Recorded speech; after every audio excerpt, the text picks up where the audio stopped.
This morning, we have Tyrone Bost on the line. Let's speak to him right now. Yes, sir. Good morning, good man. Good morning, sir. Can you hear me? Yes, I can. Thank you so much for joining us this morning. I'm a little bit under the weather, so I've asked my two buddies here to help me out, Eric and Mark C. But I want the family like you don't know. Come on. You have become probably the number one advocate for housing in our community. Talk to us about, first of all, what gave you this option to take this issue on? Well, Larry, the organization started as a result of, and it's not just about housing, it's about fairness in housing for middle-class, working-class people, not just for the rich. And that's where a lot of our development is geared towards, people that have money already. And you heard the military-industrial complex. It seems that what we have in Baltimore is the wealthy developer complex, where all these monies that Joe Biden and all these people are sending to Baltimore City get funneled to the rich, the very rich, and to increase their ability to have capital and control the housing. And what we get is affordable housing vouchers, or, from HUD or whatever, is that can expire. Okay, so what we wanted to focus on, and we got started because Governor Hogan, and on the tail of the February riots, Governor Hogan and then Mayor Stephanie Wallace Blake came down to Sandtown, Winchester, and announced a plan to spend $700 million to demolish houses in the black community. Okay? Now, we felt that there was a better way to spend these taxpayer funds. Because you're paying, I'm paying, Mark's paying, we all pay into, the taxes. And we don't particularly care about wealth transfer to wealthy people. We care more about improving our communities with sincerity instead of tricking us into giving our taxes out to people who are less deserving. Some are not even from the state of Maryland, some of these developers. Some are from New York, Philadelphia. So we said, instead of tearing down the houses, why don't we sell them for $1? And as a condition for receive that house for $1, you have to take out a 1% interest loan for the city of Baltimore. So let's say it costs $200,000 to restore the house. At 1% interest, you're talking about $600 a month for the mortgage, which is affordable, very affordable, because my brother puts houses together, and he rents a house for as much as $1,200 and $1,500 for people for a house in the hood. Okay, and I have a 4-bedroom house. I pay a lot less than that for my mortgage because I bought it. I purchased it, over 20 years ago. So, and a lot of us older folks don't understand what's going on with our young people as far as affordability of housing, because we have houses, a lot of us. So if we want to buy a house, we can simply use the house that we own as leverage to buy a house. So to us, it's not a problem, but it's a very serious problem for people like my daughter, my son, people that just, starting out, where they can't do the same things I did when I came out. So this program is based on proven methodology. You are old enough to know, and so is Mark, about the old dollar house program under Mayor Schaefer, man. Am I correct? Yes. That was one of the most successful housing programs in Baltimore. What happened was they had a bunch of houses. They were trying to build a highway to connect routes 70 to 95, and they were condemning houses all through the city. And so the citizens, I think it was Barbara Colsey, she was a social worker at the time. She got a bunch of citizens together, and they stopped it. Because the mistake was they were messing with white people. So if they were just kept it in black neighborhoods, they probably would have went through. But those white folks, down with Barbara Colsey and all that, they weren't having that. So they stopped. So the blacks and whites, they all joined together, and they stopped it. And that's why you had a highway to nowhere. Okay, so now we had all these abandoned houses, and like 800 abandoned houses. And so somebody came up with an idea. I think a black man in Philadelphia figured it out. But they came with an idea to say, let's just sell the house for $1 and give out 1% interest loans to refurbish the houses. Now, that program was so successful, they had to do a lottery to sell all the houses. They sold every last house. They restored every last house. So it was very. I just put an AC system, plumbing, heating, cooling contract.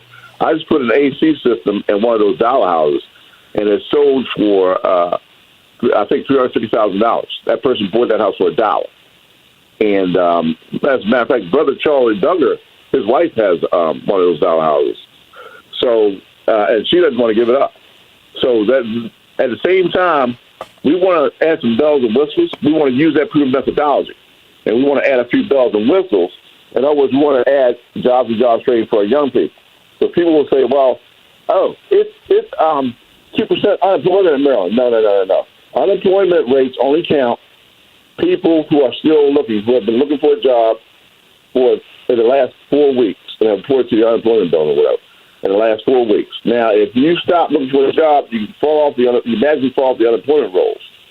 So, if you, let's say you have a criminal record, and I know people that have, and I've hired people that have had them, and you can't find a job, pretty soon you get tired of people slamming doors in your face, and you give up.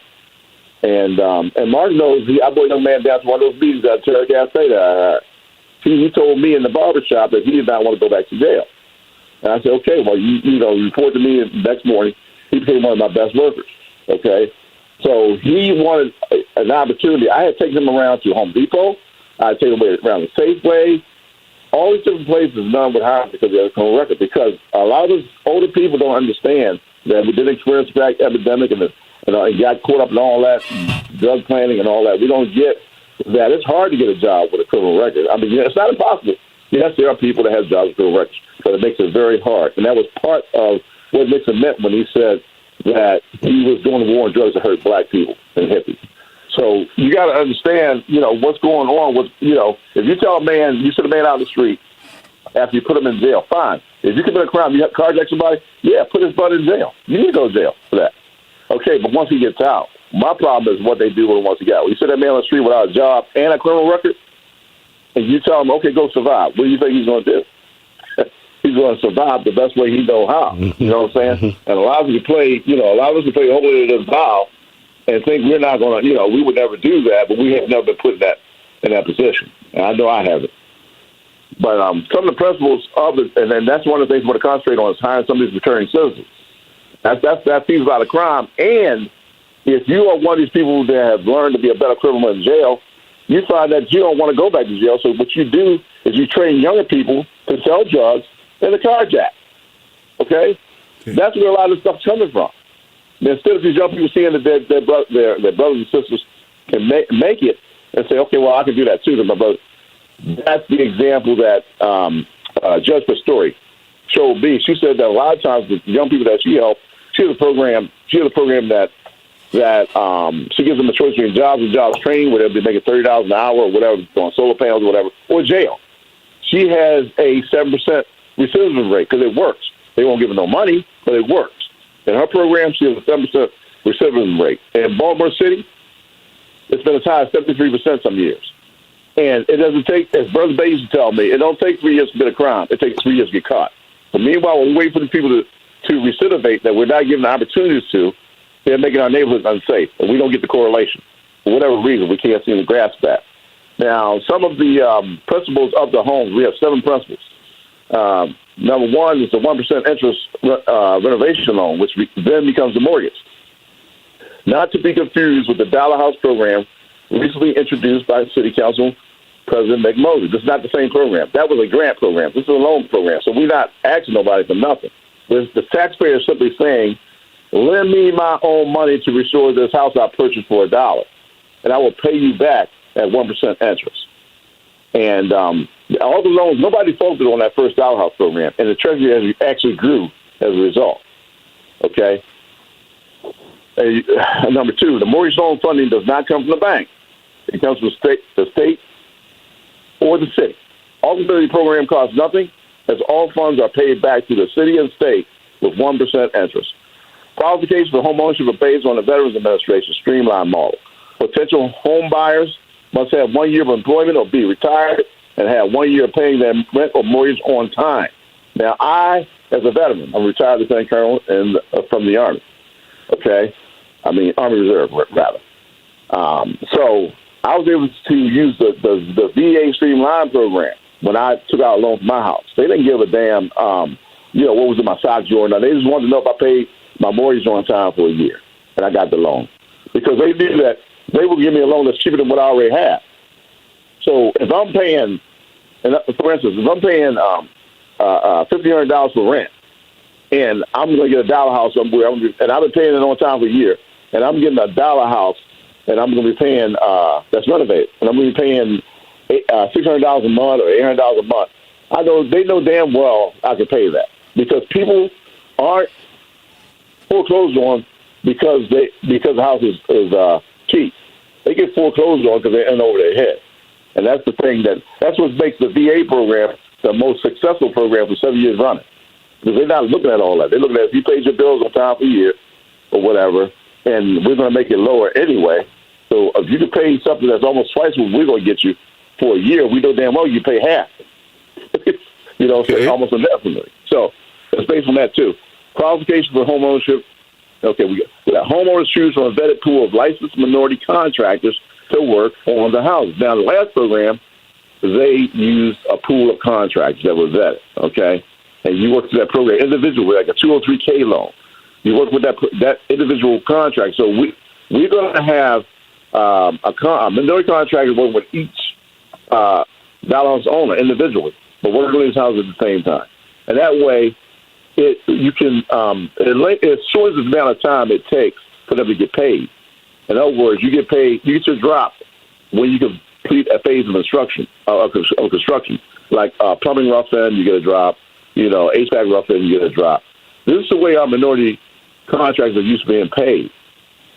That not waiting a whole month to get paid, or while you got to do payroll, you waiting 100 days to get paid. We're not used to that because the majority population, or white contractors, what they do is they work in conjunction with the bank. So if it takes them 100 days to get paid, the banks will float their payroll, and that's how we can't compete with them.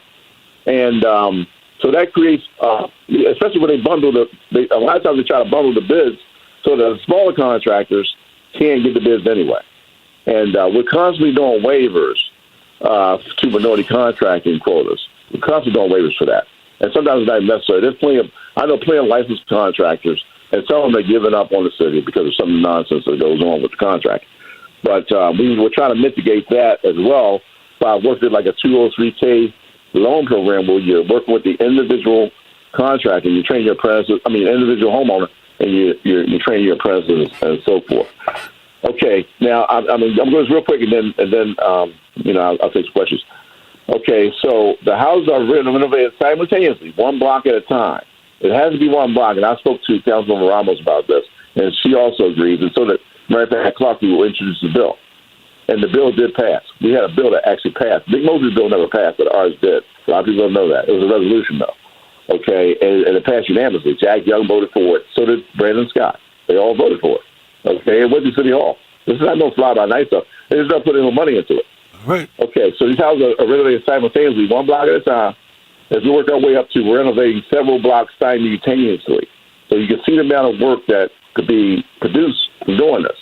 Jobs, training, and apprenticeships for the chronically unemployed and unemployed, including ex-offenders, are included, or returning citizens, are included in the program. Minority contracting opportunities are available for small minority contractors who are normally shut out of the bidding process due to bids being bundled. Because they'll bundle whole blocks, and they offer it up to these major developers, and then the smaller minority contractors, they just can't compete. And, not that they can't qualify, they just can't compete. So this thing has a lot of goodies for people who are normally shut out of home ownership, which creates generational wealth, and people who are shut out of contracting and jobs training. So that's what we hope to do. So far, the contract that we've seen so far, remember that project course, that $700 million? What happened with that was $94 million was supposed to be used for tearing down houses, and $600 million was supposed to be used for subsidies for developers. It's gone now. Go down to Sandtown, Winchester, see what it looks like. Wow. Okay, so that's what I'm saying. That would have never worked. If we had started Dollar House back then instead of giving that $600 million to Kevin Plank, another failure, then we could have done. We could have back in those days. We could have done at least $6,000 houses at $100,000 a pop renovating back then. And instead of giving that money to Port Covington, which is now Baltimore Peninsula, to build office space where a lot of these people, like my daughter, are working from home and they're not using the office space that they used to need.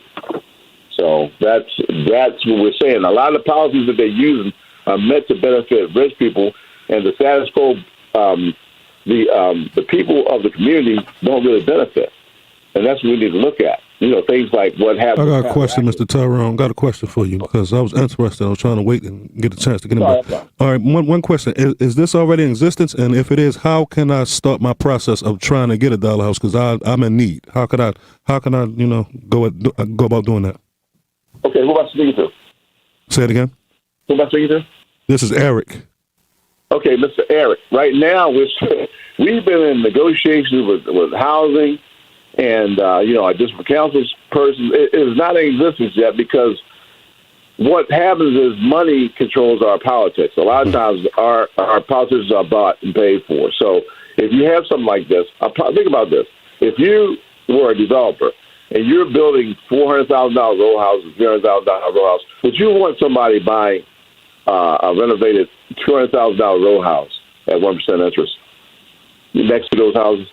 No. So your goal is to stop this from ever happening. A lot of this has to do with the power of the developers over the city, and that's money. And money works in our politics, even in Congress. Just the same what you see what's going on in Israel. We have 60% of the American population against the war, or they want a ceasefire, but nobody's in Congress or the president seems to be listening because of things like APEC, the American Israeli Public Affairs Committee, which pays into 400 congressmen's campaigns and 95 senators' campaigns.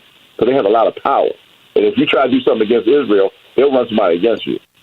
So that's what I'm saying. We're fighting against money. So the only way we're going to have this happen is that people understand that the programs that are being initiated by our government a lot of times are meant to benefit the wealthy, people who already have money, not people who are really in need. And that's what we're trying to get across to the people, because it's just hard to go talk to somebody, a politician, just one organization saying, look, you ought to do this. It's been proven. Okay, and it's meant to help people, not enrich the rich more, not public welfare or you know what I'm saying, not financing private capital with public money, our tax dollars. I'm sorry, go ahead. Tyrone. Yes. Tyrone Mark C. And Larry and Biggie, I've been following this since 2017. I was down there when we were out on the lot across from the city hall, and when we were getting signatures. So I was there from day one. Mary Pat Clark, who God knows I miss her on the city council. She backed this program when we had the $700 million. Okay, and like he said, all the council people voted for it, but it didn't go into fruition then. But it's been every mayor since, and I think you had the most success with Pugh before she had to leave, and then Jack Young. Let's just go through everything that you. Let's just go through everything that you've gone through with every mayor and where you at now. And I told you before to talk to Larry about what happened with Jude Heights. Okay. Well, let me say this real quick. You said something about Pugh, and I'll let you go ahead and finish.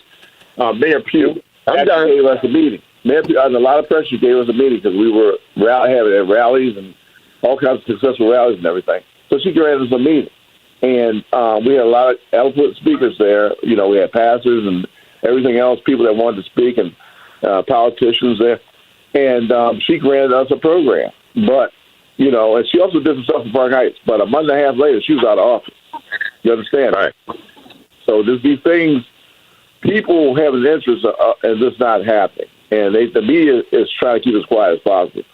So people understand there are all alternatives to giving rich people money and building lofts down by the water with money that's sent by Joe Biden to help rebuild our communities.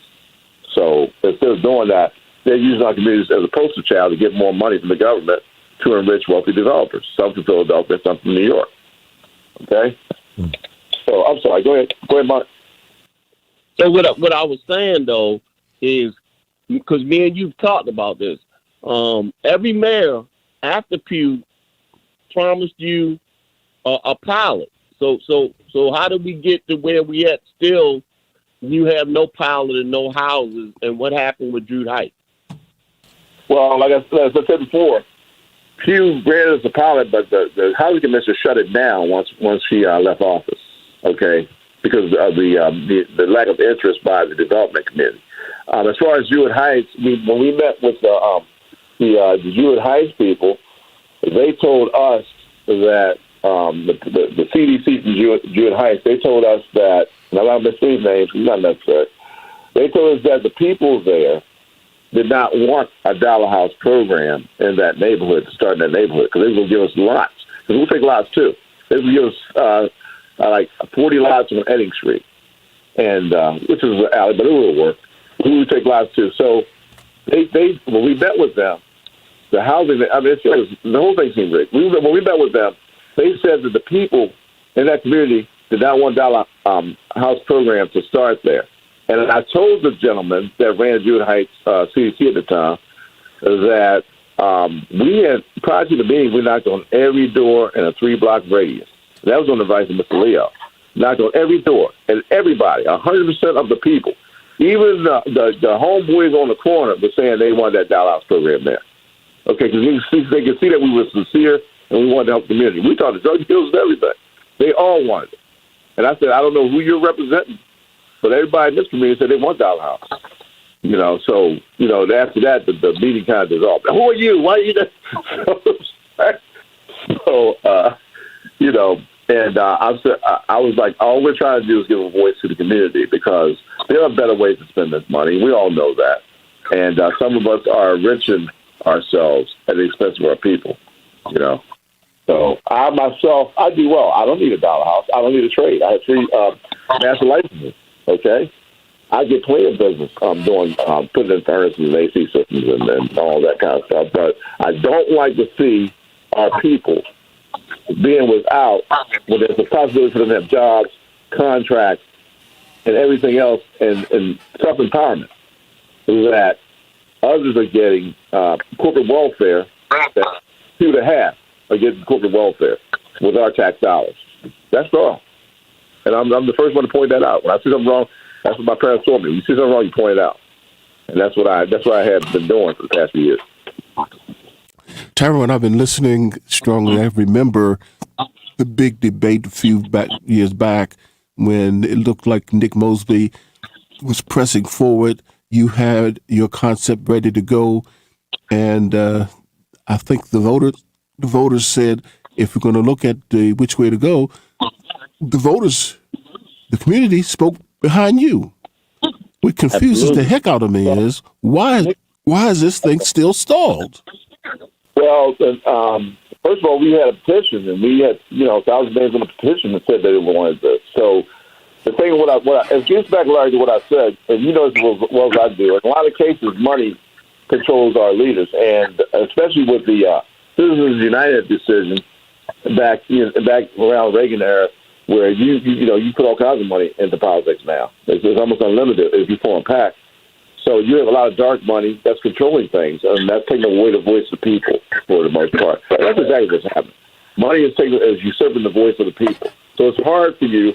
As a matter of fact, it was Stanford, I believe it was Northwestern University and Stanford University did a study in 2014 that stated that we no longer live in an democracy. This is back in 2014, that we live in an oligarchy because of the ability of dark money and people to put unlimited cash into politics. And they need to revoke that Citizens United decision, because this is destroying our country. It really is. No doubt. So for somebody, that has a good heart or whatever to come along and try to put things right, because there's so much money being paid, and people are weak, including politics. What would you suggest? I mean, Reverend Sharpton has asked that the National Action Network Baltimore chapter get involved. We want to be closely aligned on this concept to push it. We got an election coming up this year, 2024. What can and should we be doing to make sure that this is one of the top issues that's addressed, and to make sure there's some language put in that can be enforced, not carefully put, not may, but must, not shall, but will. I mean, we have to make sure that something's put together that makes it impossible for another delay. And answer your question. First of all, we know that there's a couple. They're gonna spend like $2 billion on housing. All right, there's room for this. There's room for this. There's room for the people, not just wealthy people, but regular people, hardworking people. Some got 2 or 3 jobs, can't afford to own a house. You should be able to own a house with 40-hour income. We know that, but some of you got people that got 2 or 3 jobs between the spouses and can't afford a house. So this has to be fair. We don't just want rental units and rental vouchers. So what I've asked Al Sharpton to do is to see if he can arrange a meeting with the governor about this and see if we can insert some of this fairness for the people into the process of that $2 billion about spending the city. And he said for me to reach out to you as the chair of the Baltimore chapter man, and he would see what he could do to get a meeting with the governor. He knows the governor. You and I both know that. They both, they know each other. So hopefully, if we get that meeting with the governor, I'm a military officer, so is the governor. I'm retired lieutenant colonel. The governor was a captain in the Army. We both did tours in Iraq. I can talk to him. There is some collegiality towards that, and he understands when somebody's sincere and when they're not. He's smart to know that. So if we get a meeting with the governor, I'm pretty sure we get this thing, or at least some funds. It's not city funds, state funds that'll help us get control of these properties in our own community, because we talk about stuff happening in Israel and how people are taking land from the Palestinians. They're taking land from us in our black communities. We ain't going to Israel to find that out. They're bulldozing our houses. You know what I'm saying? The same thing's going on. We're being treated as if we're subhuman, and people don't have to consider us. So all I'm asking for is some fairness for black people for housing in their own communities to be used to their benefit, not just to benefit the rich and undeserving. I would venture.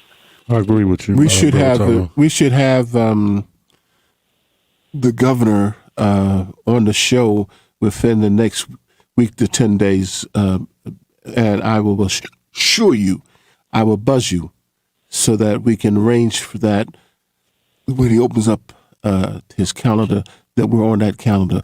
But that takes care of, perhaps, as you say, some state resources. What I'm concerned about, partner, is what can we do in this election year coming up? What can we do on the local level? The mayor of Baltimore, and now a lot of people say a lot of bad things about the mayor, but I will say this: the murder rate is going to be below 300. Okay, for the first time in years. So if you're going to give him credit for a high murder rate, you got to give him credit where credit is due. The murder rate has been reduced. It wasn't because we hired more police and all the other stuff they said we needed to do. It was because they had effective programs to reduce crime. And this Dollar House program with the job training, that's a part of that, attacking the problem of the social economic dysfunction in our city with the use of housing as an economic engine to do so. So if people can understand that, we can further reduce the murder rates as well. So yes, we can't. We'll never get rid of all murder, but we don't have to have as much. A lot of this stuff is desperation. Now, being poor won't make you commit crime, but being desperate will. Okay, so that's what I'm saying. And we've had this with Bonnie and Clyde, Playboy Floyd, Babyface Nelson, Machine Gun Kelly, John Dilger. All that stuff happened during the Depression, the Great Depression. All right. And these white folks felt like they had nothing to lose. Nobody gave a damn about them. They took matters in their own hands. They were machine gun police in the street. You ever hear about black people machine gun the police in the street? But that's what they did on the regular. Okay? So, and that was back in the day when things would have been better. So that's what I'm saying. A lot of this crime and stuff is social, economic in nature. Not all of it. Yes, there are people that are deviant, and they need to be put away. But a lot of this stuff can be avoided. You can tell stuff on front end instead of always trying to react to everything. And the police, every police commissioner we've ever had has told us that the police alone cannot solve the problems of crime. And they certainly didn't lower the murder rate because we didn't hire any, we're supposed to be lowering police. We're supposed to be more. We never, got the amount of police that they want. And we still were able to lower the murder rate, thanks to people in the community working and doing what they could to help out in the situation that we live under. And if you look at Baltimore City, if you look at Baltimore County, there are hundreds of thousands of black people that live in Baltimore County. But they have more than 30 murders, okay? They're shot, and this is a murder. But in Baltimore City, you have 300, you got 100,000 black people, and you have all these murders. It's the way people are living, I'm telling you. That's what it has. It has nothing to do with being black. Because we sort of say, oh, well, black people got to do this, black people got to do that. No. We got to take control of our own self-determination and use our own tax dollars to help us instead of just helping other people and other people alone. Let me do this. Within the next 30 days. I want you and I to talk again at the community. And I really want to see this issue emerge as a top issue for this election coming in for mayor, president, council's control. I will say this, Senator Young. The mayor, by himself, to make this happen. Because it's already been through the city council and resolution. That's one of the ways you govern, resolution, bills, and decree. So the Mayor Schaefer did that by himself. And he said, do it now. And it happened. And it was so. So we got all this room for all these people. I was at that meeting in August when they were talking about the billions of dollars they're trying to bring to the city. And it was full of all these white folks from, and I'm not racist, I'm just saying what it is. All these white folks from, what's that, or Bill. And there's nothing more than a front for developers. That's all it is. I've never seen so many white folks on the corner of Preston and North Carolina Street in my entire life, in a black church, lined up to get that money. And they're going to figure out a way to game the system and take that money, and we're going to be just like we ended up with, and we spent $700 million for Project Core, and that $600 million we gave to Kevin Blank. Look at the city where we live and see if that benefited us. If we keep going down that road, we'll keep getting what we get. So something got to give. All right. First of all, thank you for sharing your time with us this morning, good brother. And please know that the National Action Network, this venue here will be available to you, and we'll talk how we can get a game plan. I just want this to emerge as something we can tackle in 2024, and I will definitely be seeking you out. You best believe it. And thank you again for sharing your morning time. I appreciate it, sir. And if we get that meeting with Governor, if Al Sharpton's going to arrange that for us, it's a sense, at least at the state level. Thank you. Appreciate you much. Thank you much, sir. All right, man. Good to see you last night at the Kwanzaa celebration. Good to see you, too. It was great. Yeah. Man. We owe the man. All right. See y'all later.